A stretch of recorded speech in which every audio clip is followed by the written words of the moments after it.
안녕하세요. 한국의 사건 사고들을 소개해드리는 한이슈입니다. 한국에서 이런 일들이 모두를 경악시키는 사건 사고들을 모아 이야기해드리려 합니다. 오늘 소개해드릴 주제는 와우 아파트 붕괴 사고입니다.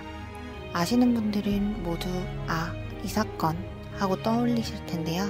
부실공사의 대명사라 칭해도 아깝지 않은 와우 아파트 붕괴 사고는 1970년 4월 8일 오전 8시 현재 홍대거리 뒷산인 와우 산자락 마포구 창전동에 위치한 와우 아파트 15동이 붕괴하며 34명이 사망하고 40명이 중경상을 입은 많은 사상자가 나온 사고입니다.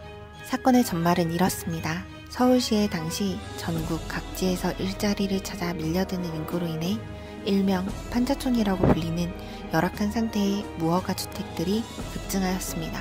박정희 정부는 이러한 상황을 좋지 않게 받아들여 판자촌을 정리하라 명령하였고, 당시 김현옥 서울시장의 지시하에 각 구청은 판자촌 등의 무허가 건축물을 철거하고 시민아파트를 지어 문제를 해결하려고 하였습니다.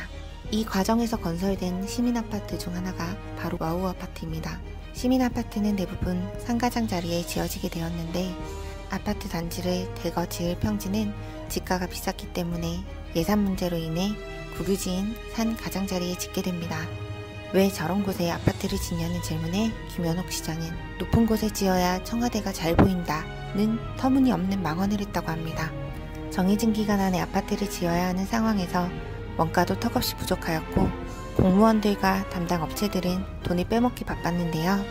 추후 사건 경위 보고서에 의하면 70개의 철근이 필요함에도 불구하고 5개만 사용을 하였고, 콘크리트를 만드는 시멘트 사용량은 턱없이 부족했고, 물은 불순물이 가득한 하수도 물을 사용해 모래반죽이었다고 합니다. 와우 아파트는 건설업체가 여러 곳으로 나눠지는데 그중 13동에서 16동은 태룡건설에서 짓게 됩니다. 태룡건설에서는 박영배 토건업자가 이를 하청으로 맡게 되는데, 박영배는 무면허 업자로 알려져 있습니다. 또한 건설 현장의 공사비는 당시 한 동에 1,100만원 정도로 5층짜리 아파트를 건설하기에 부족한 금액이었습니다. 그리고 하청을 주는 과정에서 한 동당 125만원씩 떼어먹어 공사비는 더욱 부족하게 됩니다. 또 문제가 되는 점은 시민아파트의 설계인데요. 당시 서울시에서는 기존에 거주하고 있는 빈민층, 즉 판자촌 생활을 하고 있는 서민들의 생활 수준을 고려하여 1제곱미터당 280kg 정도의 하중을 견딜 수 있는 설계를 제시했는데, 중간 브로커들의 개입으로 인해 입주권 가격이 크게 오르게 됩니다. 막상 입주 대상자들인 빈민층은 입주금을 낼 수 있는 형편이 아니게 되어 입주권을 팔고 떠나는 현상이 생겨나 실제 입주자들의 대부분이 중산층이었다고 합니다. 그게 왜 문제일까 생각하시는 분들이 계실 텐데요. 중산층이 들어오면서 무거운 가구들, 많은 세간살이로 인해 시민아파트에 걸린 실제 하중은 1제곱미터당 900kg, 설계 기준의 3배를 넘어섰다고 합니다. 이렇게 부실 설계와 부실 재료, 부실 공사로 지어진 와우 아파트는 공사기간이 겨우 6개월밖에 소요되지 않았다고 합니다. 때문에 건축물을 세울 때 필수인 지반 공사는 전혀 되지 않았고, 이러한 이유로 튼튼한 안반이 아닌 물렁한 부토 위에 아파트 기둥이 세워지게 됩니다.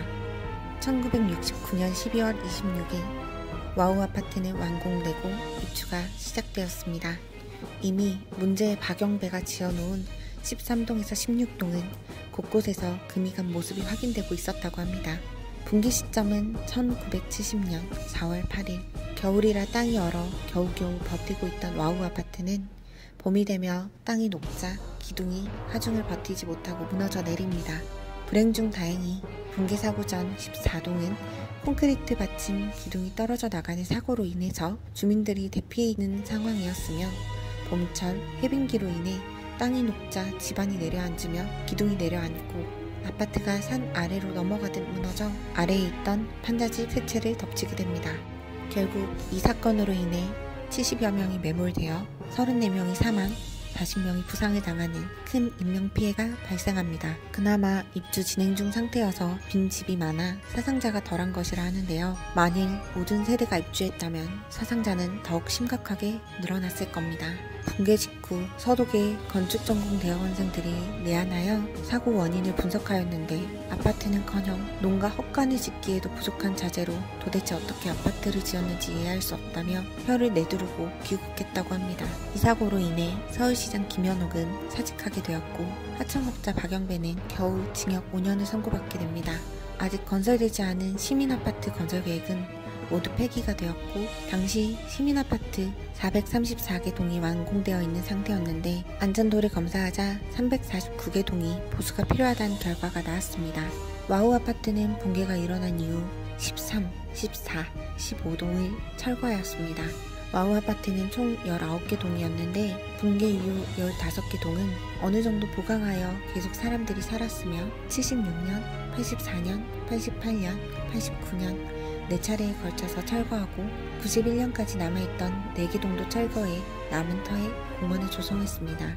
시민아파트는 상고 비용이 건립 비용에 맞먹는 50억 이상 소요되었고 이러한 충격적 사고와 일련의 사태에도 부실공사는 쉽게 고쳐지지 않았으며 90년도에 성수대교 삼풍백화점 참사로 이어지게 됩니다. 오늘은 와우 아파트 붕괴 사고에 대해 소개드렸는데요. 의도는 좋았으나 과정과 결과가 안 좋은 사건이라 생각됩니다.